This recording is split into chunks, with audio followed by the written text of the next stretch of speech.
우리 앞뒤 좌우에 계신 분들과 함께 인사합시다. 사랑합니다.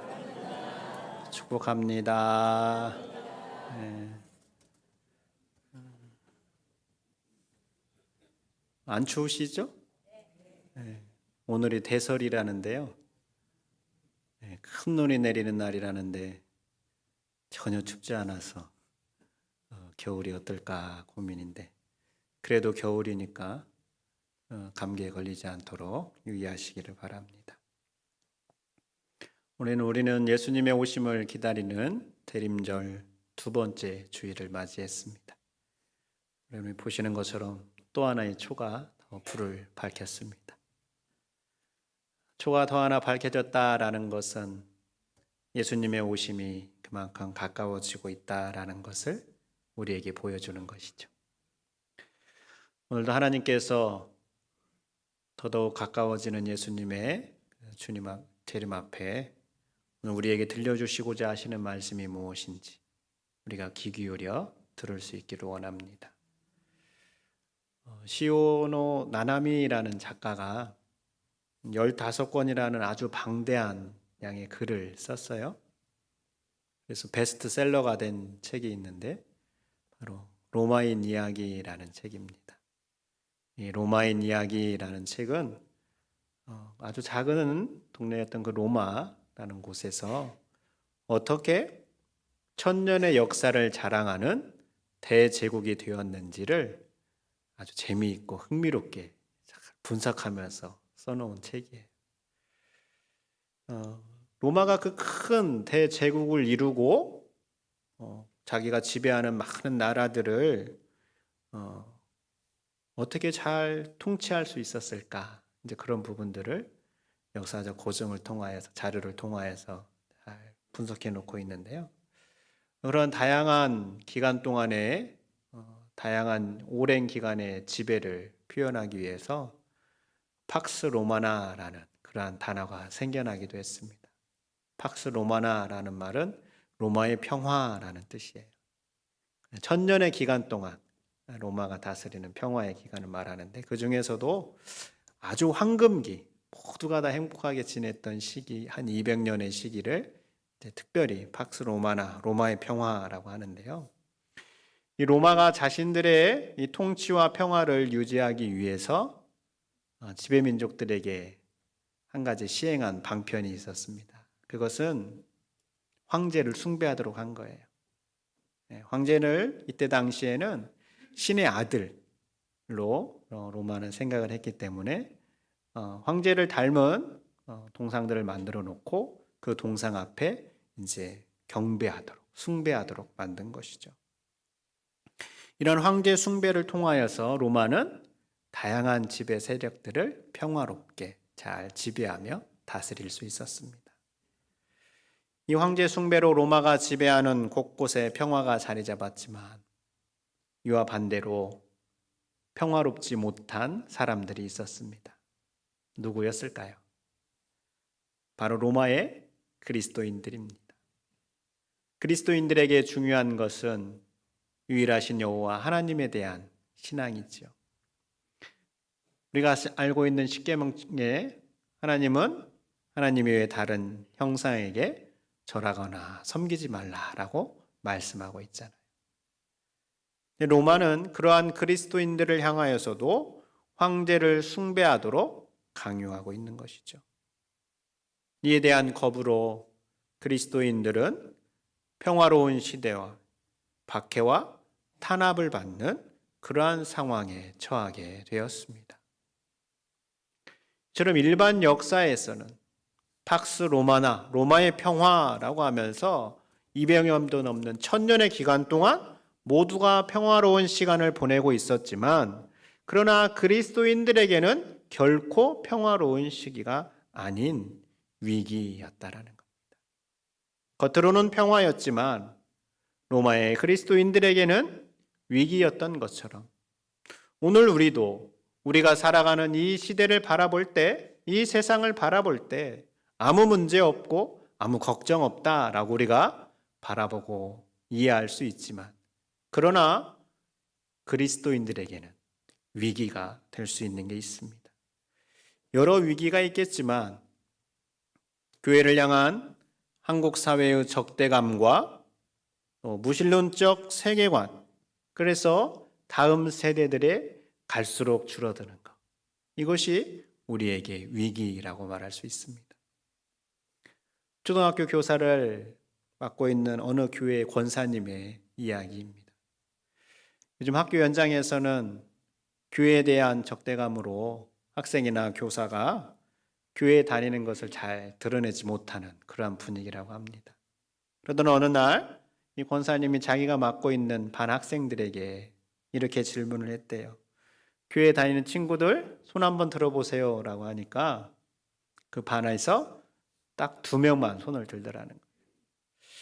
그래서 그 권사님이 다시 한번 이렇게 질문했답니다. 그러면 할머니가 교회 다니는 친구들을 한번 손 들어보세요 라고 하니까 할머니가 교회 다니는 친구들은 10명의 학생들이 손을 들었답니다.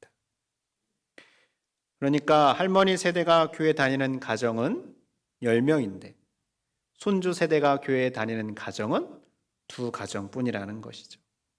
이것이 우리에게 무엇을 말해줍니까? 할머니는 교회에 잘 다니는데 손주들이 교회에 다니지 않는다라는 것은 손주들의 부모들이 교회에 나오지 않고 있다라는 것이죠. 다시 말하면 조부모의 신앙이 부모 세대인 30세대에게 잘 전수되지 않아서 부모 세대가 교회를 이탈하고 그 결과 손주 세대인 어린 교회 학교 학생들이 교회에서 사라지는 그러한 위기가 발생하고 있는 것이죠. 이에 대해서 미래학자인 최윤식 박사의 예측을 보면 그 심각성이 더 실감납니다. 최윤식 박사에 따르면 현재 진행 중인 3040 세대와 이 자녀 세대의 신앙의 이탈을 그대로 적용해 보면 2050년경에는 한국교회 성도들의 숫자가 약 400만 명으로 줄어들 것으로 예상한답니다. 이 400만 명은 2015년 대비 절반으로 줄어드는 숫자라고 합니다. 그리고 2070년경이 되면 2050년보다 한 20년 더 뒤에죠. 200만이 안 되는 186만 명으로 기독교인들이 줄게 될 것이다. 그렇게 분석을 하면서 186만 명이라는 숫자는 이때 당시 2070년이 되면 이단들보다 더 적은 숫자가 될 거라고 예상을 합니다. 2070년이 되면 그래서 한국 사회에서 무신론자 비율이 80%로 증가를 하고 한국 사회는 무신론과 이단들이 완전히 점령하는 세계가 될 수도 있다라고 예측하고 있습니다. 이런 걸 생각하면 지금 우리가 편안하다, 안전하다라고 하지만 위기가 아닐 수 없는 것이죠. 로마의 황제가 자신의 통치를 위해 그리스도인들에게 황제 숭배를 강요하며 위기로 몰아넣었다면 오늘날에는 무신론적 세계관으로 무장된 사람들과 3040 세대, 자녀 세대가 위기로 몰아넣고 있다라고 이야기할 수 있습니다. 이러한 위기 앞에서 하나님은 오늘 우리에게 어떻게 말씀하고 계실까요? 하나님께서 원하시는 것은 무엇일까요? 먼저 하나님께서 우리에게 원하시는 것은 이 시기를 잘 분별하라 라고 말씀하고 있습니다. 11절 말씀 보세요. 또한 너희가 이 시기를 알거니와 자다가 깰 때가 벌써 되었으니 이는 이제 우리의 구원이 처음 믿을 때보다 가까웠음이라. 12절 전반절 밤이 깊고 낮이 가까웠으니 라고 말씀하고 있습니다. 이 시기라는 것은 바로 우리가 살아가고 있는 현재의 시간을 말합니다. 여러분은 지금 여러분이 살고 있는 이 현재의 때를 어떻게 바라보고 있습니까? 우리가 편안하고 안일하고 좋은 시기다라고 바라보고 있습니까? 성경은 이 현재의 시기가 자다가 깰 때라고 말하고 있습니다. 잠을 자고 있더라도 일어나야 할 시기라는 것이죠. 왜 그렇습니까? 우리의 구원이 처음 믿을 때보다 가까웠음이라 라고 말씀하고 있기 때문에 그렇습니다. 구원이 가까워졌다라는 것은 최종적으로 우리가 이룰 하나님의 완전한 구원을 이야기하는 것인데, 주님께서 다시 오실 날이 시간이 갈수록 더욱더 가까워지기 때문에 우리는 우리의 구원이 계속해서 가까워지고 있다라고 이야기할 수 있죠. 예수님께서 언제 오실지 모르지만 우리가 이 땅에서 시간을 더욱더 보낼수록 다시 오실 예수님과 가까워지기 때문에 지금 이 시기는 자다가 깰 때라는 거예요. 또한 이 시기는 밤이 깊고 낮이 가까웠다라고 말하고 있습니다. 그럼 밤이 깊었다라는 것은 동시에 우리에게 무엇을 말해줍니까? 아침이 멀지 않았구나라는 것을 우리에게 말해주는 것이죠. 성경은 우리가 사는 지금 이 시기가 밤이 깊은 시기라고 말합니다. 밤이 깊었으니까 그만큼 새벽과 아침이 가까웠다라는 것을 우리에게 말해주는 것이죠. 그러니 새벽과 아침이 가까워지는 것을 우리가 기억하고 이 시기를 알고 깨어라 라고 말씀하고 있습니다. 그래서 우리가 어떠한 시기에 있든지 간에 어떠한 형편에 있든지 간에 지금 내가 살아가고 있는 이 시기가 어떠한 시기인가를 명확하게 알아차릴 수 있는 분별이 필요한 것이죠. 내가 지금 예수님의 재림과 가까워지고 있구나. 밤이 깊었고 곧 아침이 찾아올 때다라는 것을 알아차려야 한다라는 거예요. 이러한 분별이 있을 때 우리는 잠을 자다가도 다시 일어날 수 있는 것이죠. 날이 많이 추워지다 보니까 그러면 저도 게으름을 피우고 싶은 마음이 있어요. 오늘 아침에 새벽 기도를 마치고 집에 돌아가서 잠시 이제 눈을 붙이며 쉬고 있는데 한 통의 전화가 걸려왔어요. 제가 그 전화를 끊고 난 뒤에 불현듯 제 머리를 스쳐 지나가는 생각이 났습니다. 내가 지금 이렇게 잠을 잘 때가 아니구나. 이런 생각이 스쳐 지나간 거예요. 그러면서 제가 벌떡 자리에서 일어났습니다. 제가 짧은 시간 우리 교회에 부임해서 함께 교회를 섬기면서 알게 되는 것은 목회는 늘 깨어 있어야 된다라는 것을 절감하곤 합니다. 평안하다, 아무 일 없다라고 생각될 때 바로 그때마다 무언가 일이 생기고 정신을 바짝 차리게 하는 일들이 생겨나더라고요. 이라는 거예요. 데살로니가 전서에서 우리에게 이렇게 말씀하고 있습니다. 그들이 평안하다 안전하다 할 그때에 임신한 여자에게 해산의 고통이 이름과 같이 멸망이 갑자기 그들에게 이르리니 결코 피하지 못하리라. 평안하다 안전하다고 생각할 그때에, 깨어있지 못할 그때에 주님이 호련히 임할 수 있다라는 겁니다. 그러므로 우리는 우리에게 주어진 이 시기를 잘 분별하면서 밤이 깊고 낮이 가까웠음을 기억하며 늘 깨어있을 수 있는 우리가 될 수 있기를 바랍니다. 우리가 늘 깨어있기 위해서 우리가 벗어야 될 게 있습니다. 오늘 성경은 우리가 벗어야 될 것이 무엇인지를 12절에서 말씀하고 있습니다. 그러므로 우리가 어둠의 일을 벗고 빛의 갑옷을 입자라고 말씀하고 있죠. 어둠의 일을 벗으라는 거예요. 여기 벗고라는 단어는 단호하게 거절하다, 아니야, 노라고 이야기하는 뜻입니다. 여러분, 예수님은 이 땅에 빛으로 오셨죠. 빛이신 예수 그리스도를 우리가 마음으로 영접했으니 이제 우리 안에는 무엇이 자리 잡고 있습니까? 빛이 자리 잡고 있습니다. 빛이 자리 잡고 있다라고 한다면 이제 더 이상 우리가 어둠의 일에 얽매여 있어서는 안 됩니다. 여러분, 캄캄한 어둠에 있을 때는 우리 안에 악을 행하고자 하는 담대한 마음들이 생겨요.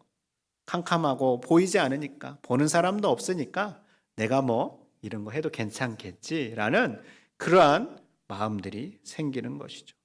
바로 그러한 유혹들에 대해서 단호하게 거절하라 라고 말씀하고 있습니다. 그러면서 어둠의 일이 구체적으로 무엇인지 오늘 13절에서 우리에게 말씀해 주고 있습니다. 같이 한번 읽어볼까요? 낮에와 같이 단정히 행하고 방탕하거나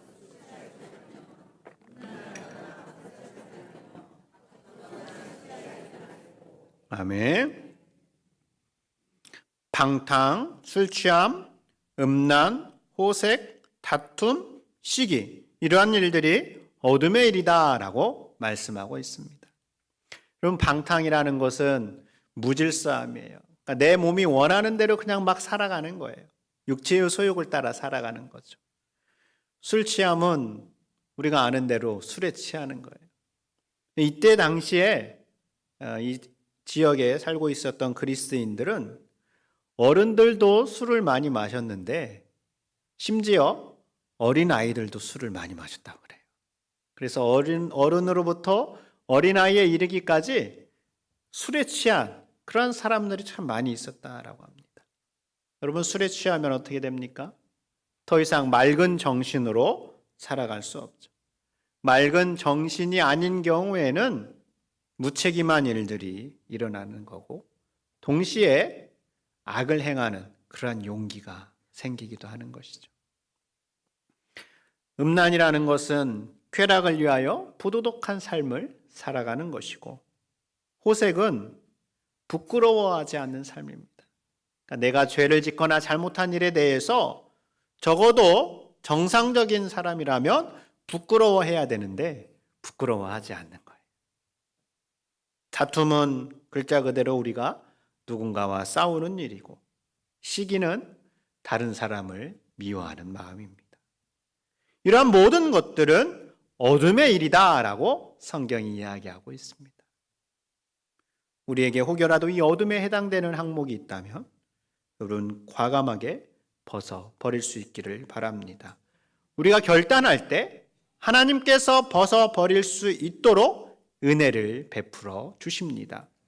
초대교회의 위대한 교부였던 아우구스티누스라는 성인이 바로 그러한 일을 경험했어요. 아우구스티누스가 예수님을 믿기는 했지만 근데 아직도 과거 자신의 방탕하고 더러운 행동을 계속해서 따라하고 있었습니다. 그런 자신의 모습에 대해서 고민하던 중에 어느 날 담장 너머로 들고 읽어라 라는 그러한 목소리가 들려오기 시작을 했어요. 아우구스티누스 마음에 그 들고 읽어라 라는 그 목소리가 하나님께서 자신에게 주시는 말씀으로 들려오기 시작을 했어요. 그래서 집안에 들어가서 성경을 무작정 꺼내서 펼쳤습니다. 그때 읽은 본문이 오늘 본문이에요. 어둠의 일을 벗고 빛의 갑옷을 입자. 이 말씀을 읽게 되었을 때 아우구스티누스의 마음이 뜨거워지게 되었고 비로소 끊지 못했던 일들을 완전히 끊어버리게 되는 일이 일어나게 되었습니다. 어둠의 일을 완전히 벗게 된 것이죠. 아우구스티누스 안에 간절함으로 어둠의 일을 벗고자 하는 그러한 마음이 있을 때 하나님께서 그러한 일을 행하도록 하신 겁니다. 우리도 마찬가지입니다.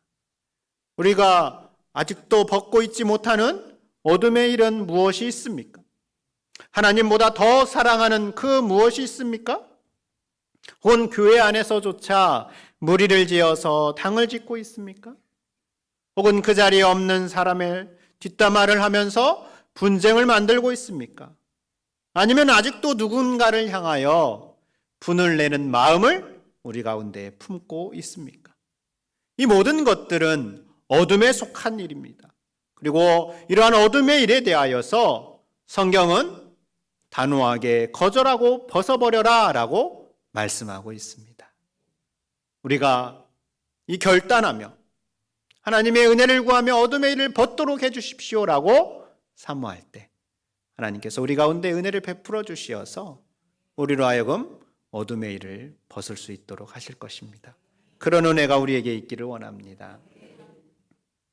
우리가 어둠의 일을 벗는 것과 반대적으로 우리가 또 입어야 할 게 있습니다.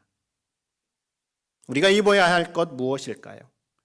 12절을 보면 이렇게 기록하고 있습니다. 그러므로 우리가 어둠의 일을 벗고 빛의 갑옷을 입자. 14절 말씀 같이 읽어볼까요? 오직 주 예수 그리스도로 옷 입고 정욕을 위하여 육신의 일을 도모하지 말라. 아멘. 우리가 입어야 할 것이 무엇이다 라고 말씀하고 있습니까?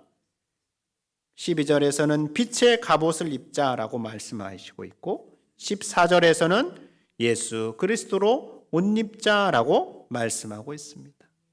예수 그리스도께서는 이 세상에 빛으로 오셨으니까 빛의 갑옷을 입는다라는 것은 동일하게 예수 그리스도를 입는 것이라고 이야기할 수 있습니다.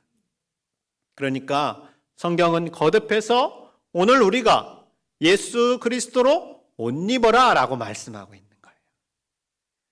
자, 그런데 여러분 예수님이 보여요? 안 보여요? 안 보이죠. 안 보이는 예수님을 우리가 어떻게 옷 입을 수 있을까요? 우리가 이렇게 입고 있는 옷처럼 예수님을 입을 수 있을까요? 예수 그리스도로 옷 입는다라는 것은 무엇을 말할까요? 예수 그리스도로 옷 입는다라는 것이 무엇인지를 우리가 갈라디아 말씀을 통하여서 확인할 수 있습니다. 갈라디아서 3장 27절의 말씀입니다. 같이 여기도 읽어보겠습니다. 시작. 누구든지 그리스도와 합하기 위하여 세례를 받은 자는 그리스도로 옷 입었느니라. 아멘. 자, 누구든지 그리스도와 합하기 위하여 세례를 받은 자는 그리스도로 옷 입었느니라. 세례를 받은 성도들은 예수 그리스도로 옷 입은 사람들이다라는 거예요. 아마 이 자리에 앉아있는 대부분들은 다 세례를 받으셨습니다. 여러분 우리가 세례를 어떻게 받습니까? 오늘날에는 우리가 머리에 물을 3번 바르면서 세례를 받죠. 그러나 초창기 세례는 그렇게 받지 않았어요. 흐르는 물에 그 몸을 완전히 잠그고 그리고는 다시 일어나서 세례를 받았습니다. 여러분 흐르는 물에 그 몸이 완전히 잠기게 되면 어떻게 될까요? 물이 그 사람을 온전히 감싸게 되는 것이죠. 물이 그 사람의 몸 전체를 감싸는 것처럼 세례는 예수 그리스도라는 은혜의 물에 온전히 잠기는 것이고 그 물이 그 세례자의 몸을 완전히 감싸고 스며드는 것처럼 예수 그리스도로 물드는 것이다 라고 이야기할 수 있습니다. 그래서 세례를 통하여 예수 그리스도로 옷 입은 우리는 다르게 표현한다면 예수님으로 인하여서 물든 사람들이다 라고 이야기할 수 있습니다. 예수 그리스도로 물들었기 때문에 우리의 말과 생각에 예수님을 닮아가는 인격의 변화가 일어나야 합니다. 그래야 물들었다라고 할 수 있는 거죠. 우리 그 마음 가운데 평안이 자라고 누군가를 이해하고자 하는 이해의 폭이 넓어지는 변화가 일어나는 것이죠. 누군가를 비방하는 말, 함부로 하는 말, 상처를 주는 거친 말이 사랑의 말로 변하는 겁니다. 원수같이 보이는 사람이 놀랍게도 긍휼의 시선으로 바라봐지는 것이죠. 사사건건 다른 사람을 향하여 판단하던 것에서 그 판단을 내려놓고 조용히 기도하는 사람으로 변화되는 것. 이러한 변화가 바로 예수 그리스도로 물들어가는 것입니다. 이런 변화, 여러분 우리에게 일어나고 있습니까? 계속해서 이러한 변화가 우리 가운데 일어나고자 하는 소망이 있지 않습니까? 이러한 변화는 우리가 계속해서 예수 그리스도로 물들어 갈 때 가능합니다. 한번 염색해서 약하면 다시 염색을 하는 것처럼 우리는 계속해서 예수 그리스도께 잠기면서 계속해서 더욱더 진하게 예수님으로 물들어 가야 하는 것이죠. 여러분, 가을이 깊어갈수록 가로수의 은행나무 잎이 노랗게 물드는 것은 그 가지가 뿌리와 연결되어 있기 때문에 그렇습니다. 우리가 계속해서 예수 그리스도로 물들어 가기 위해서는 그 뿌리이신 예수 그리스도와 깊이 연결되어 있을 때 가능합니다. 뿌리이신 예수 그리스도와 연결만 되어 있으면 우리의 삶은 천천히 그러나 분명하게 예수 그리스도로 물들어 갈 수 있습니다. 그렇게 더딜지라도 우리의 삶이 예수 그리스도로 조금씩 진하게 물들어 갈 수 있기를 바랍니다. 성도 여러분, 대림절 둘째 주일에 또 창립기념주일에 하나님께서 우리에게 주시는 말씀은 분명합니다. 이 시기를 분별하라. 어둠의 일을 벗고 예수 그리스도로 옷 입으라 라고 말씀하십니다. 예수 그리스도로 옷 입는 것은 예수 그리스도로 물들어가는 것입니다. 예수 그리스도로 물들어가는 것은 우리가 예수 그리스도께 깊이 연결되어 있을 때 가능합니다. 요즘 우리가 컴퓨터를 많이 사용하죠. 컴퓨터에서 인터넷을 사용하려면 인터넷 선이 컴퓨터에 제대로 연결되어 있어야 합니다. 인터넷 선이 연결되어 있지 않으면 아무리 컴퓨터에서 인터넷을 사용하려고 해도 사용할 수가 없습니다.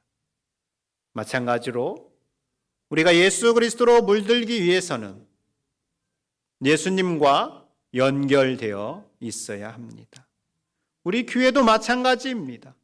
우리 교회도 시간이 갈수록 하나님께서 원하시는 교회가 되기 위해서는 교회의 근원이시고 뿌리이신 예수님과 깊이 연결되어 있어야 합니다. 예수님과 여러분의 연결은 어떻습니까? 잘 연결되어 있습니까? 강력하게 연결되어 있습니까? 혹 끊어져 있지는 않습니까? 예수님과 강력하게 연결됨으로 예수 그리스도로 계속해서 물들어가며 이 어두워지는 세상에 밝은 빛을 비추는 우리 개개인들과 우리 교회가 될 수 있기를 바랍니다. 하나님, 우리가 이 시기를 잘 분별할 수 있게 해 주시옵소서. 자다가 깰 때인 이 시기에 우리가 어둠의 일을 벗고 예수 그리스도로 옷 입어서 시간이 갈수록 예수 그리스도로 더욱 깊이 물들어가는 우리 자신과 우리 교회가 되게 해 주시옵소서. 예수님 이름으로 기도드립니다. 아멘.